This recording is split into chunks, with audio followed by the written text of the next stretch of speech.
Avez-vous déjà imaginé ce que serait un duel entre deux légendes des arts martiaux comme Bruce Lee et Steven Seagal? Qui gagnerait dans un combat opposant le Kung Fu explosif au Aikido harmonieux? Et si je vous disais que Steven Seagal a prétendu avoir rencontré Bruce Lee, est-ce vrai ou juste une légende hollywoodienne?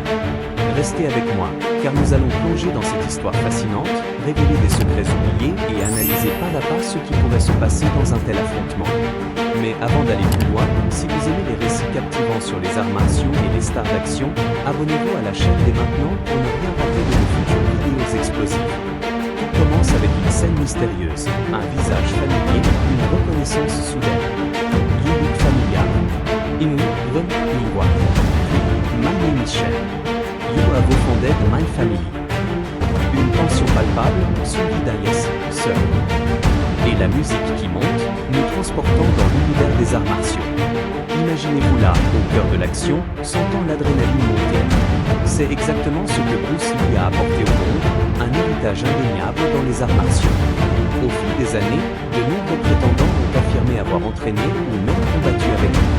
Parmi les plus controversés, il y a l'acteur star Steven Seagal, qui a laissé entendre qu'il connaissait Bruce et peut-être même qu'il s'était entraîné avec lui. Bien sûr, cela a soulevé bien des sourcils. Mais quelle est la vraie histoire derrière cette affirmation? Allons découvrir cela ensemble, en remontant le temps et en explorant les vies de ces deux icônes. Steven Frederick Seagal est né le 10 avril 1952 à Lansing, dans le Michigan, aux États-Unis. Cela signifie que Seagal avait 21 ans lorsque Bruce Lee est décédé en 1973. Donc, il est tout à fait possible que les deux se soient croisés à un moment donné, surtout en considérant l'implication de Seagal dans les arts martiaux. Dès son jeune âge, il a montré un fort intérêt pour les arts martiaux. Durant son adolescence, sa famille a déménagé en Californie, où il a commencé à s'entraîner au karaté. Cependant, sa fascination pour la culture japonaise l'a conduit à passer à l'aïkido, un art martial axé sur l'harmonie des mouvements pour neutraliser les attaques. Pensez-y, un jeune Américain plongeant dans les traditions orientales, cherchant la perfection dans chaque geste. C'est là que commence son voyage extraordinaire. Dans les années 1970, Seagal prend la décision audacieuse de déménager au Japon pour approfondir sa connaissance de l'aïkido. Il devient l'un des premiers étrangers à ouvrir avec succès un dojo d'aïkido au pays du soleil levant. Cela a même été mentionné par James Coburn, un ami proche de Bruce Lee. Dans une interview, Coburn dit "He is one of the few masters I've ever met. And to be a master at such a young age is very fortunate for all of us because he can bring his gift."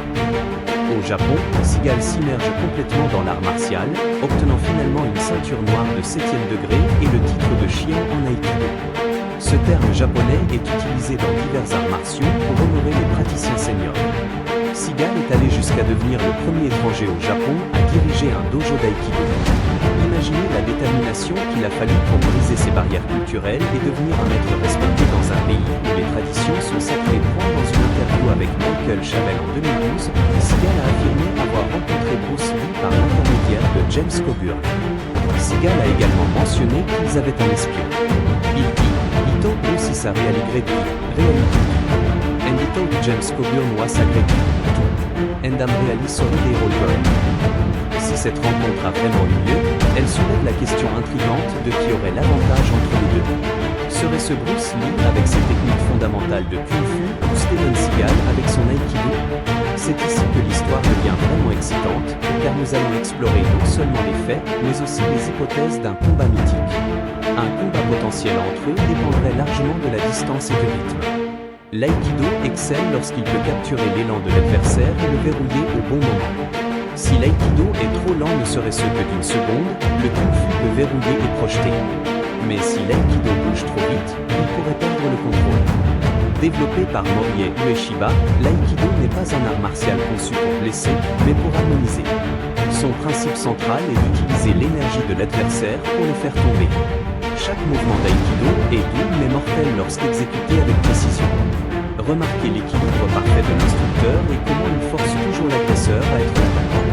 Pour un praticien d'aïkido, une attaque n'est pas une menace, mais une énergie prête à être redirigée. Cependant, un praticien de Kung Fu peut compliquer les choses pour l'aïkido avec une rafale de coups de poing et de pied. Contrairement à l'aïkido, le Kung Fu attaque, presse et trompe. Chaque style raconte sa propre histoire et vient avec sa propre stratégie.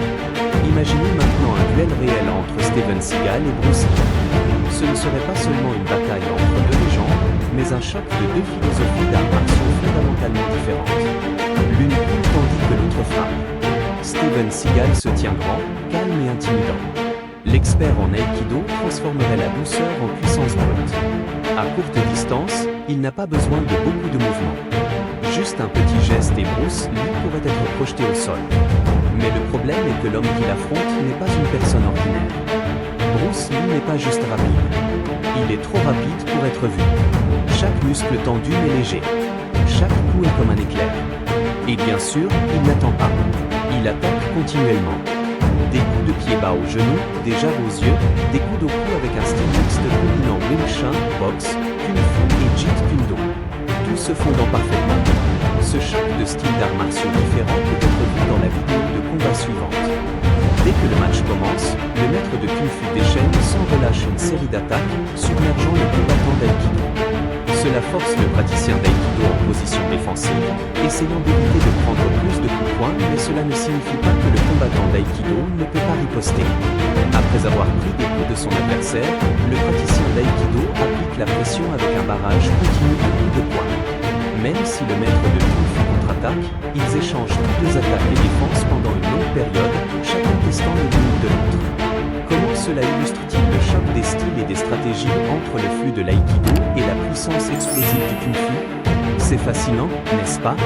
Et si vous voulez plus d'analyses comme celle-ci, n'oubliez pas de vous abonner à la chaîne pour rester au courant de nos contenus exclusifs. Pour approfondir, revenons sur la vie de Bruce Lee. Né en 1940 à San Francisco, Bruce Lee a passé son enfance à Hong Kong, où il a commencé à apprendre le Wing Chun sous la tutelle de Ip Man. Son retour aux États-Unis l'a propulsé dans le monde du cinéma, avec des films comme Enter the Dragon qui ont révolutionné la perception des arts martiaux en Occident. Bruce n'était pas seulement un combattant, il était un philosophe, prenant l'idée que l'eau est la substance la plus douce, pourtant capable de percer la roche la plus dure. Be water, my friend, disait-il. Cette philosophie se reflète dans son Jeet Kune Do, un style hybride qui rejette les formes rigides pour adopter ce qui fonctionne le mieux. Imaginez comment cette adaptabilité pourrait contrer l'aïkido de Seagal, qui repose sur la prédictibilité des attaques adverses. D'un autre côté, Seagal n'est pas en reste. Son parcours au Japon n'était pas facile. En tant qu'étranger, il a dû prouver sa valeur dans un environnement où les maîtres locaux étaient sceptiques. Il a enseigné l'aïkido à des célébrités et a même travaillé comme coordinateur de cascade à Hollywood avant de devenir acteur. Ses films comme Under Siege montrent son expertise, avec des scènes où il désarme des adversaires avec une fluidité impressionnante. Mais est-ce que cela suffirait contre Bruce Lee? Pensons aux facteurs physiques. Seagal mesure plus de 1,93 mètres et pèse autour de 100 kg, offrant un avantage en portée et en force. Bruce, à 1,73 mètres et 64 kg, compensé par une vitesse surhumaine et une condition physique légendaire. Il pouvait faire 100 pompes sur un doigt ou frapper à une vitesse de 0,05 secondes. Explorons plus en détail les principes de l'aïkido. Fondé par Morihei Ueshiba, souvent appelé Usensei, l'aïkido tire ses racines du jujutsu, du kenjutsu et d'autres arts anciens. Ueshiba, après une illumination spirituelle, a transformé ses techniques agressives en un système pacifique. Les mouvements circulaires, comme l'illuminage ou le chionnage, utilisent la force centripète pour déséquilibrer l'opposant. Dans un dojo, les pratiquants apprennent à rouler pour absorber les chutes, symbolisant la résilience. Mais face à un styliste comme Bruce, qui mélangeait des éléments de taekwondo pour des coups de pied hauts et de la boxe pour des uppercuts, l'aïkido pourrait-il anticiper? Bruce a entraîné des stars comme Karim Abdul-Jabbar, adaptant ses méthodes à des corps différents. Maintenant, considérons les témoignages. James Coburn, qui a étudié avec Bruce, a loué Seagal comme un maître. Mais y a-t-il des preuves concrètes de leur rencontre? Les archives montrent que Coburn a introduit Bruce à Hollywood, et Seagal était dans les cercles martiaux californiens avant son départ pour le Japon. Peut-être une session d'entraînement informelle? Seagal a dit dans des interviews qu'il admirait Bruce, le décrivant comme cool. Mais les sceptiques pointent que Seagal est connu pour embellir ses histoires, comme ses affirmations sur des liens avec la CIA. Pourtant, dans le monde des arts martiaux, les légendes se croisent souvent. Imaginons le combat étape par étape. Le ring est prêt, la foule retient son souffle. Seagal adopte une posture aïkido, pieds ancrés, mains ouvertes, attendant l'attaque.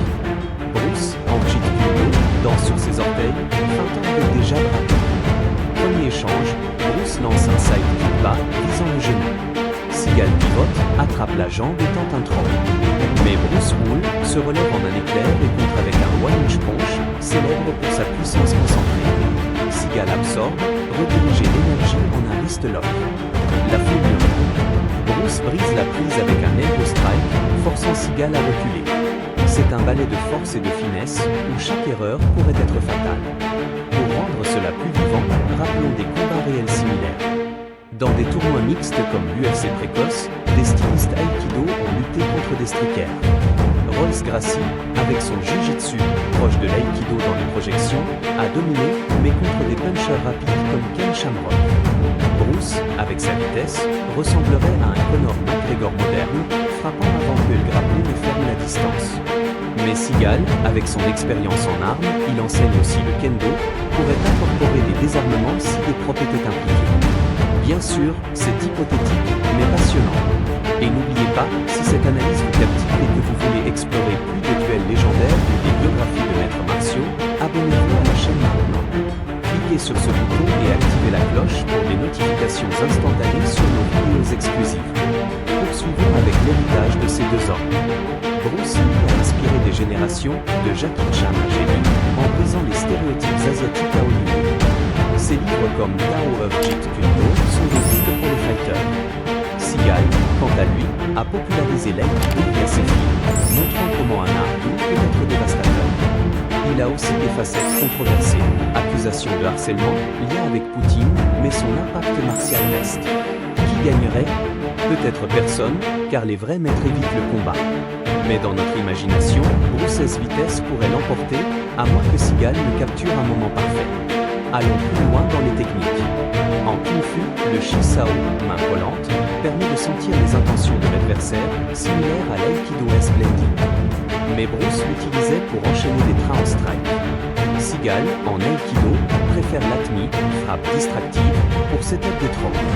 Dans un sparring, si Bruce maintient la distance, ses kicks dévastateurs, il pouvait briser des planches d'un coup pour garder Seagal à baie. Mais si Seagal ferme, son tankant, pivot, pourrait tourner l'attaque contre Bruce point considéré l'entraînement. Bruce faisait 5000 punches par jour, développant une endurance insane. Seagal, vivant au Japon, s'entraînait des heures en bikini shoot. Leur mentalité, Bruce était agressif, Seagal serein. Dans un film fictif, ce serait épique. En fait, des fans ont créé des animations de ce duel sur YouTube, montrant Bruce dominant par vitesse. Pour contextualiser, les arts martiaux ont évolué. Aujourd'hui, le MMA mélange tout, prouvant qu'aucun style n'est invincible. Bruce est vu comme un pionnier du MMA, avec son Absorb What Useful. Seagal a entraîné des fighters comme Anderson Silva, qui a utilisé des front kicks Aikido inspired pour KO. Et si leur rencontre était plus amicale, peut-être ont-ils échangé des tips via Kobua. Seagal a dit regretter leur disparition, montrant du respect. En conclusion, cette histoire nous rappelle la beauté des arts martiaux, pas juste la force, mais la philosophie. Que pensez-vous? Bruce ou Seagal? Dites-le en commentaire. Et pour plus, abonnez-vous.